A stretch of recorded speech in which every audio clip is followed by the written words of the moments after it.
Hi guys, I'm Robert. And I'm Dina. Welcome to Live the Dream. And love to explore. So today's our first video. We are getting our trailer next week. We have to put in a fifth wheel hitch. We just received a brand new Curt PowerRide fifth wheel hitch. So we're going to do an unboxing today and an installation, show you guys how it is, and then later down the road after we get the trailer, we'll let you know how it works out. So welcome, and let's get to it. Okay, so we can edit out the beginning. Okay, so here's what we've got. It's a Curt PowerRide fifth wheel hitch, something new on the market. Yeah, it's pretty cool. Cast aluminum head. It's got wear plates on instead of using grease. It has got a 1-pin release, so it's easy to take out of the bed. And let's see how it works. So first thing we do is get out of the box. And normally we would use this, but I'm going to show you guys a trick today. I don't know how many people know this already, but anytime you get these stinking straps that are impossible to get off, there is a trick. So basically what you want to do, most of the time this is on the bottom of the box or whatever, and you have your seam here where they glue the two. All you do is flip the strap. There'll be a little tab here, so you can see the little tab here. And then really all we need to do is you pull it, yank. That is all it takes to remove these straps. It's done. No knife needed, nothing. So one little trick of the channel. Hopefully we can show you more. Let's see what we have in here. This is a unusual setup. This is sort of a two-piece set. You have to buy two different components to make it work. There is the hitch head. Is going to be one component, which is going to be this piece here. So there's our head.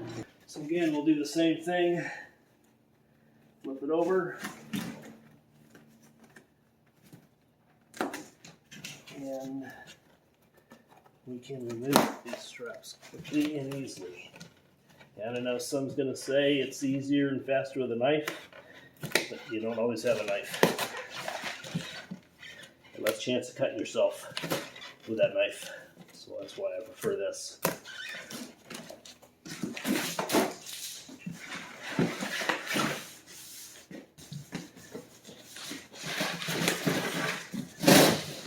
Let's see how big that box is from our lovely delivery guys. I guess it is pretty heavy, so it's probably a little bit challenging to lift this stuff. But these are all the pieces. They have handles built into them to easily remove this out of the puck system. So this is one piece, there's your second, that's got the quick release pin. And you're able to remove this from the bed without too much trouble. So this is what we got. Let's start putting it together. So if you're wondering why I'm so dirty, we just pulled the auxiliary fuel tank out of the truck. We bought it. It had a 100-gallon plus tank that actually sat above the bed rails. Not a good idea, all on a big fifth wheel. So we just yanked that out. It was filthy dirty. Don't know how long that thing was in. It was completely rusted out, as you can see. So we're going to end up getting rid of this thing and get a smaller tank to put in there later down the road when we actually need it. So just want to give you a quick explanation of why I'm just covered in dirt. So basically these are all the components plus the handle that needs to be assembled, pretty simple. And then this is the system for the puck, system for your bed. And that is going to go in those 4 spots right there and locks right in. So pretty simple. Let me get this thing together. And let's get in the truck.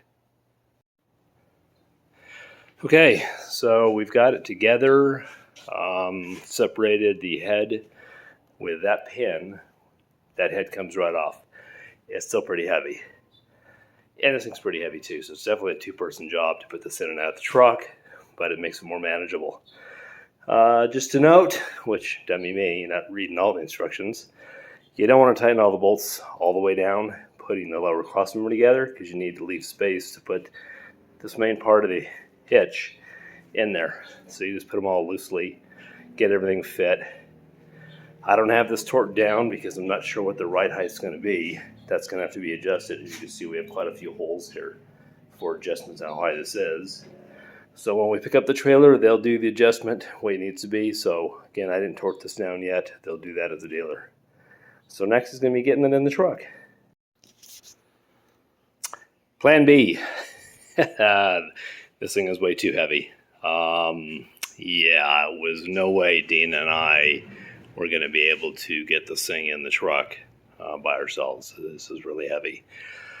So I'll carry each piece up individually and assemble it in the truck.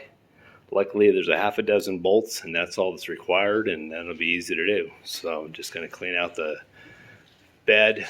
That's from the dirt. It was from the fuel tank, the auxiliary tank. So I'll clean that up, get this thing mounted, and then we'll be back. Okay, finally, this thing is in. It took me a while. Some valuable lessons I learned here putting this thing in, which I'll let you know. One, do it in the bed of the truck. Those pieces individually are light, all combined, it's heavy. So assemble it in the truck. Number two, I misread the directions. It basically states that the larger puck, and there's different front and rear, is in the rear, and the small one's in the front. Well, dummy me, I'm thinking this here is the front, and those are the rear pucks. So what did I do? I put it together backwards, and it wouldn't fit. So I had to go take it all back apart, flip everything around, drops right in, hooks right up, simple, easy peasy. You're talking 8 bolts to put this thing together. It should go together very quickly.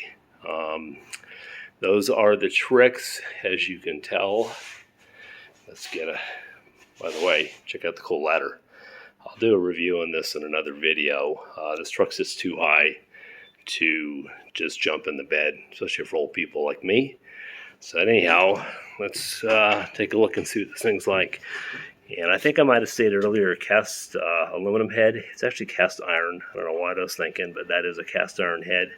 The handle is the same way, so it's very easy to grab onto. It has signal here to let you know if you're locked or not locked. And really simple. Pull that out, slide it.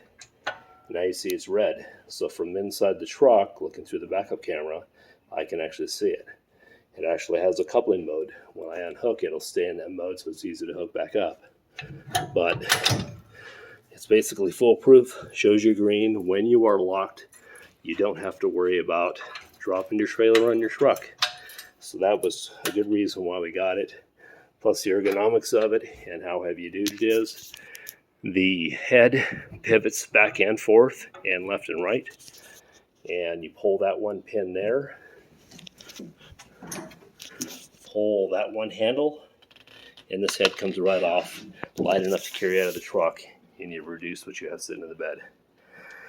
So that is it. Like what I see so far. We'll see in the next few weeks how it actually works. And I'll post another review of how well it tows. So thanks for joining us today. Hopefully we're having some more videos coming soon. We have a lot going on. We have e-bikes that we want to review and some accessories that we put on the bikes in the trailer. So until next time, thanks for joining us. Take care.